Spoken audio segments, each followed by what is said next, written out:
Ginawa lahat ng ating Panginoon Kristo yung mga bagay na yon para maranasan natin yung pabor ng Panginoon.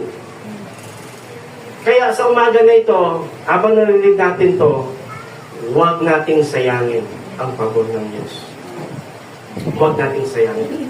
Yan ang sabi ni Paul sa 2 Corinthians chapter 6 verse 1 to 2. As God's co-worker, we urge you not to receive God's grace or favor in vain. Huwag na huwag yung sasayangin yung kabutihan ng Panginoon na binigay niya sa atin.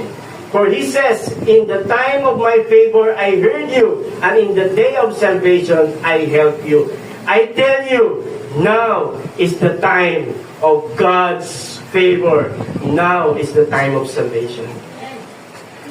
Huwag na huwag yung sasayangin yung kabutihan ng Diyos na